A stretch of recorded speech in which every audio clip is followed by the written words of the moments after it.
দিলীপ শইকীয়া জিন্দাবাদ হিমন্ত বিশ্ব শৰ্মা জিন্দাবাদ হিমন্ত বিশ্ব শৰ্মা জিন্দাবাদ ভাৰত মাতা কি ভাৰত মাতা কি সকলোৱে বিহু চালে হুঁচৰিও চালে সকলোকে মই অসমীয়া নখ আৰু বহাগ বিহুৰ শুভেচ্ছা যাচিছো আৰু সকলক যোনে হত্যা কৰিলে তেওঁলোক যাতে নিপাত যায় তেওঁলোকক যাতে আমি চৰম শাস্তি প্ৰদান কৰিব পাৰো কংগ্ৰেছে কি বুজি পাইছিলে লুঙি বুজি পাইছিলে ধুতি বুজি পাইছিলে খুটা বুজি পাইছিলে কম্বল বুজি পাইছিলে আঠুৱা বুজি পাইছিলে তেওঁলোকে মিটিং পাতিব বোলে আজি খুটা বিতৰণ কৰিম মহিলাসকলে লাইন পাতি ৰখি থাকে একমুঠি খুটাৰ কাৰণে 2-3 ঘণ্টা লাইন পাতিব লাগে ক'ব কাৰণে ক'ব নালাগে চৰকাৰে লুঙি ধুতি দিব লাগে নে অৰুণোদয় দিব লাগে আপোনালোকে কওক কি দিব লাগে আপোনালোকে কওক আজি কংগ্ৰেছে মোক বেয়া পায় কাৰণ মই লুঙি ধুতি দিয়া নাই মই কৈছো নহয় মই অৰুণোদয় দিম প্ৰথমবাৰ আমি তিয়ক মৰিয়নিত 16,000 পৰিয়ালক দিলো তাৰ পিছত 22,000 পৰিয়ালক দিলো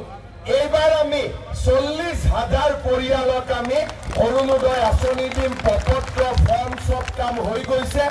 মোক ৰূপজ্যোতি কৰ্মী হিতেন গোস্বামীয়ে কৈছে যে নহয়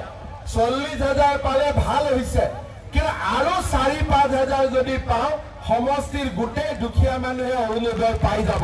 মই আজিৰ সভাতে ঘোষণা কৰিছো তিয়কৰ কাৰণে আৰু 4,000 অৰুণোদয় দিম মৰিয়নিৰ কাৰণে আৰু 4,000 অৰুণোদয় দিম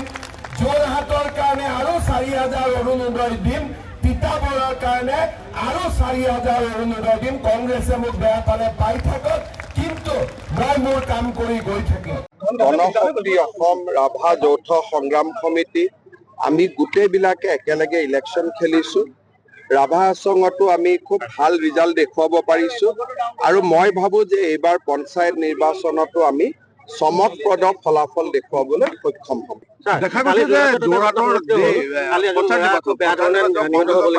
যোৰহাটৰ আৰক্ষী অধীক্ষকৰ লগত মই কথা পাতিম যি ধৰণে এজন যুৱকৰ মৃত্যু হ'ল এইটো আমাৰ বাবে গ্ৰহণযোগ্য নহয় মই আৰক্ষী অধীক্ষকক কম যে আমি কঠোৰৰ পৰা কঠোৰ ব্যৱস্থা গ্ৰহণ কৰিব লাগিব যোৰহাটত দেখা গৈছে যে কংগ্ৰেছৰ প্ৰাৰ্থীসকল পানী ধাৰণত পৰা অৱস্থা এইটো কাৰণে মানে যিটো সাংসদ গৌৰৱ গগৈৰ কাৰণে এইটো হৈছে বুলি ভাবে বা সাংসদ গৰাকীৰ লগত দত্ত বুলি এজন মানুহ থাকে তেওঁতো গোটেই গুৱাহাটীতে পইচা তুলি আছে ইলেকশ্যনৰ কাৰণে যোৰহাটত পইচা আহিব লাগে বুলি গোটেই ধুনীয়াৰ পইচা তুলি আছে এতিয়া পইচা প্ৰাৰ্থীসকলক দিছে নে নাই এইটো প্ৰাৰ্থীসকলক দিছে নে নাই মই নাজানো কিন্তু বিহুৰ সময়তে যোৰহাটৰ মানুহক কৰবাত চান্দা এটা দিব লাগে বুলি হুঁচৰি দল এটা আহিলে বঁটাখন আগবঢ়াই প্ৰণাম জনাব লাগে বুলিয়ে ইয়াত থকা নাই এইবিলাক কথাটো মই ইলেকশ্যনৰ আগতো কৈ গৈছিলো কাৰণ সৰুৰ পৰা মই দেখিছোতো ৰাইজেতো এতিয়া দেখিছে কিন্তু মইতো বাচ্চাৰ পৰাই দেখিছো গতিকে মই কোন বগা কোন কলা কোন ৰঙা কোন হালধীয়া মই ভাল কৰি বুজি পাওঁ দেখা গৈছে যোৰহাটত একক সংখ্যাগৰিষ্ঠতা পাই পঞ্চায়ত দখল কৰিব বিজেপিয়ে চাওক অসমত আমাৰ ভাল হ'ব বাকী জিলাৰ পৰিৱেশ অনুসৰি কৰবাত 100%, কৰবাত 90%, কৰবাত 80% হৈ থাকিব কিন্তু আমাৰ কৰ্মীসকল এবাৰ যথেষ্ট আত্মবিশ্বাসী মই যোৱাকালি শিৱসাগৰতো আছিলো তেওঁলোকে ভাবে যে এবাৰ ভাল ৰিজাল্ট মই কলো ইতিমধ্যে যে মই এছপিৰ লগত কথা পাতিম আমি কঠোৰতম ব্যৱস্থা আমি ভাল ব্যৱস্থা ল'ম আপোনালোকে অকণমান মোক সময় দিয়ক মই হিতেন দায়ো মোৰ লগত কথা পাতিছে আমি খুব শক্তিশালী ব্যৱস্থা ল'ম